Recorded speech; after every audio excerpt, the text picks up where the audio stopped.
Chapter 22 Along the Corridor. "Well, well, well," sighed Mr. Willy Wonka. "Two naughty little children gone.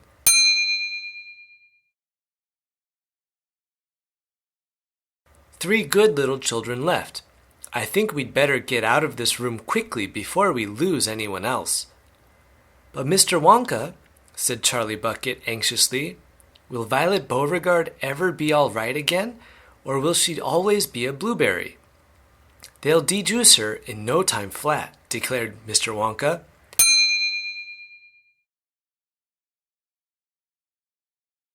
"They'll roll her into the dejuicing machine, and she'll come out just as thin as a whistle."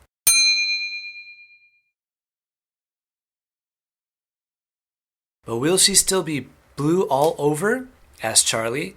"She'll be purple," cried Mr. Wonka. "A fine rich purple from head to toe. But there you are. That's what comes from chewing disgusting gum all day long." "If you think gum is so disgusting," said Mike TV, "then why do you make it in your factory?" "I do wish you wouldn't mumble," said Mr. Wonka.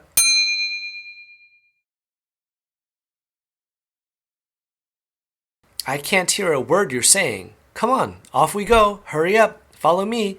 We're going into the corridors again." And so saying, Mr. Wonka scuttled across to the far end of the inventing room and went out through a small secret door hidden behind a lot of pipes and stoves.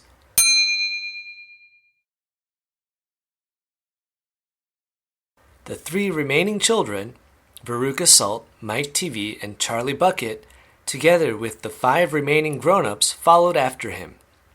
Charlie Bucket saw that they were now back in one of those long pink corridors with many other pink corridors leading out of it.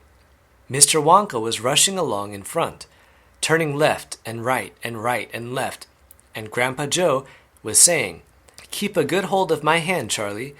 It would be terrible to get lost in here." Mr. Wonka was saying, "No time for any more messing about. We'll never get anywhere at the rate we've been going."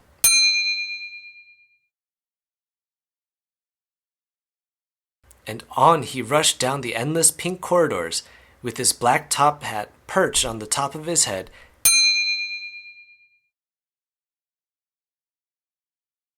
and his plum-colored velvet coattails flying out behind him like a flag in the wind.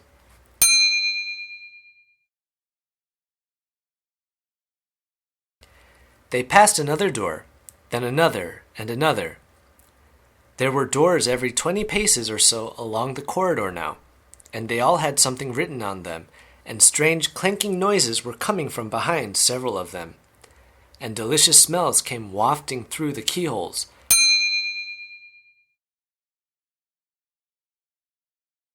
And sometimes little jets of colored steam shot out of the cracks underneath.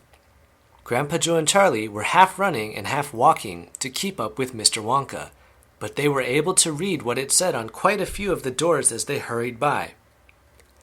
"Eatable marshmallow pillows," it said on one. "Marshmallow pillows are terrific," shouted Mr. Wonka as he dashed by.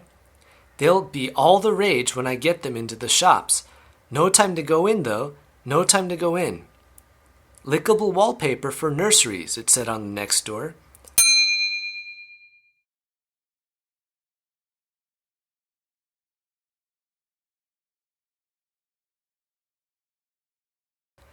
"Lovely stuff, lickable wallpaper," cried Mr. Wonka, rushing past. "It has frames of fruits on it. Bananas, apples, oranges, grapes, pineapples, strawberries, and snozzberries." "Snozzberries?" said Mike TV. "Don't interrupt," said Mr. Wonka. "The wallpaper has pictures of all these fruits printed on it, and when you lick the picture of a banana, it tastes of banana. When you lick a strawberry, it tastes of strawberry. And when you lick a snozzberry, it tastes just like a snozzberry." "But what does a snozzberry taste like?" "You're mumbling again," said Mr. Wonka. "Speak louder next time. On we go. Hurry up." "Hot ice creams for cold days," it said on the next door. "Extremely useful in the winter," said Mr. Wonka, rushing on. "Hot ice cream warms you up no end in freezing weather. I also make hot ice cubes for putting in hot drinks. Hot ice cubes make hot drinks hotter. Cows that give chocolate milk, it said on the next door.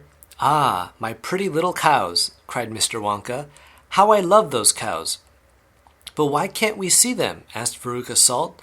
Why do we have to go rushing on past all these lovely rooms? We shall stop in time, called out Mr. Wonka. Don't be so madly impatient. Fizzy lifting drinks, it said on the next door.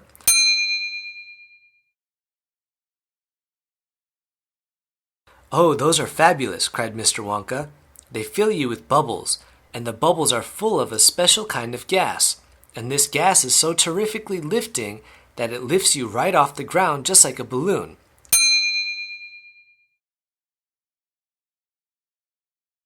And up you go until your head hits the ceiling, and there you stay.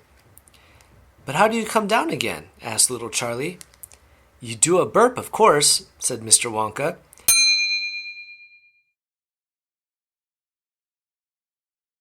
You do a great big long rude burp, and up comes the gas, and down comes you. But don't drink it outdoors. There's no knowing how high up you'll be carried if you do that.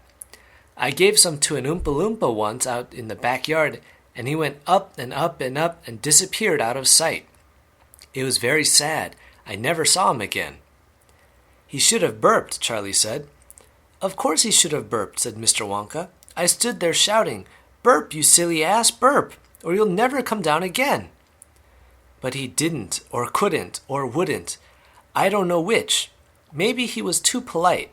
He must be on the moon by now. On the next door it said, Square candies that look round. Wait, cried Mr. Wonka, skidding suddenly to a halt.